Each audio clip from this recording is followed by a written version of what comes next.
Welcome to Business Growth Accelerator Live. Really good to have you here. As you know, every morning, 9:10, I give you some simple ideas for serious business owners who want some solid results in their business. And it's about business thoughts and ideas to move you and your business forward from where you might be struggling right now to where you want to be. So Monday to Friday, that's 260 thoughts and ideas in the year. Imagine if you only implemented 10% of those. That's 26 ideas, 26 strategies, one every 2 weeks. What would your business look like at the end of a year if you'd implemented just 10% of these? And as I'm talking to you today, I'm communicating with you. And I think that's what I'm going to talk to you about, because communication is so important. And they say that communication is the response you get. Now I want to tell you a story. Yesterday, I had a previous client ring me. And he said, "Pete, I've been trying to get hold of you for a while now." And I said, "How have you done that?" He said, "Oh, I've been trying to ring you." And I've asked him, "Did you leave me a message on the phone?" He said, "No." I said, "How come?" He said, "Well, I just rang you, so I thought you'd ring me back." I said, "Well, isn't that interesting? It's the communication is the response that you got." And I said to him, "Have you ever sent an email where you've just put the recipient's name in and then hit send?" And he said, "What do you mean?" And I said, "Have you ever sent an email where you've just put the recipient's name and you haven't put in a text or what the email is about?" He said, "No, I wouldn't do that." I said, "That's interesting." I said, "Would you come to my work, knock on the door, and then walk away again if you wanted a hand?" He said, "No, that'd be a waste of a trip, wouldn't it?" I said, "Exactly." So I'm wondering, how come if you're on the phone, you would ring, and instead of leaving a message, you'd just hang up? Because these days, there's so many scam phone calls that you get. In fact, with the GDPR that came in last year, I'm actually getting more scam calls now than I did beforehand. How does that work? And I must admit, I do enjoy having some of these people on, because it's incredible what they're asking, but that's a story for another day. So the really important thing is communication is the response that you get. If you want someone to respond to you, leave an answer phone message and say, "Pete, hey, need to talk with you," or "Hey, Pete, can you give me a call back?" Because then you know that it is a genuine call. If you just ring and the person doesn't answer and you leave no message, what are you expecting them to do? What is it you're wanting if they don't know? Because you need to communicate with them.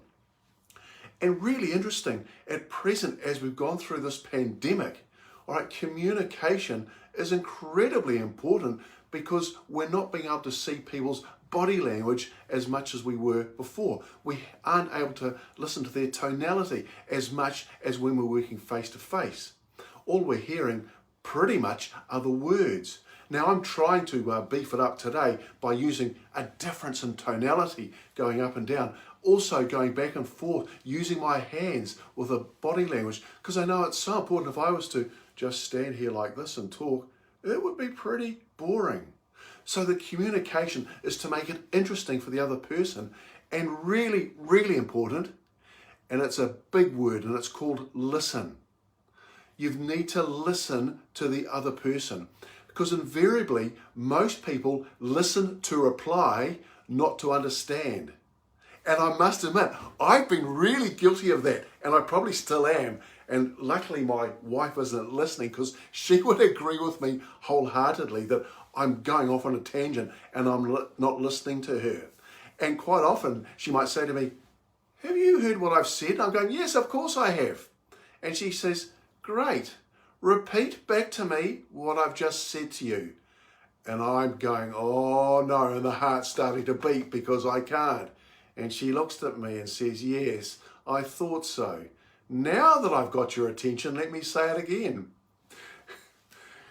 Okay. I'm sure that many blokes have been in my situation. I think also we look at the communication styles of people. We run DISC reports, for example, and a DISC report is the communication style of how others like to be communicated to. So for example, on the DISC style, I'm what the colour they call a red, which is quite direct, quite quick-paced, task-orientated, want to get things done. Others under the are yellow, and they're a very people-orientated person, want to be liked, want to know your opinion.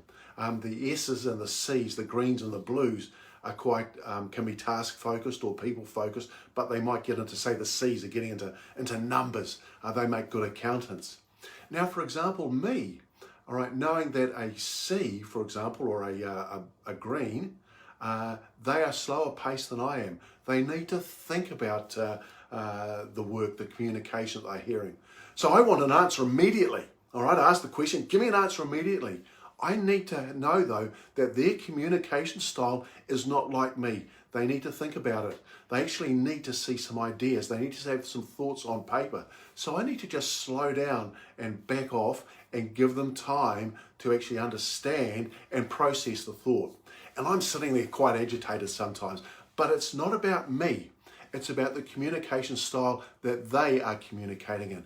And I think that when you go through a profile like this, you actually understand, hey, now I understand why they're not answering in the way that I would expect them to, because it's not my communication style. If you want to a disc profile, they're actually fascinating, and Janelle and I will quite happily give you, well, we won't give it to you, you'd certainly have to pay it for, but the investment for it is amazing because you find out your communication style and how you can communicate with other people and also, say, with your family. And that's really important. Imagine knowing the communication style of your wife or your husband or your partner, knowing how their communication style is going to advance how you ask the question so you can get what you want in the relationship. How about that? It's a really good thought. So communication, there you go. We've talked about the phone call. Leave a message so people know it's not just a pocket dial. When you're talking on email, you just wouldn't write the recipient's name and then hit send without something in the email blog of what you're emailing them for. Or you wouldn't come up to someone's business premises, knock on the door, and then walk away. Communication is so important, especially when we're going through this pandemic at present. So there you go. If you want any more, please share this page, like this page, comment on this page. You can see around here that the Business Growth Accelerator link is there for you. We'd love you to join the Business Growth Accelerator.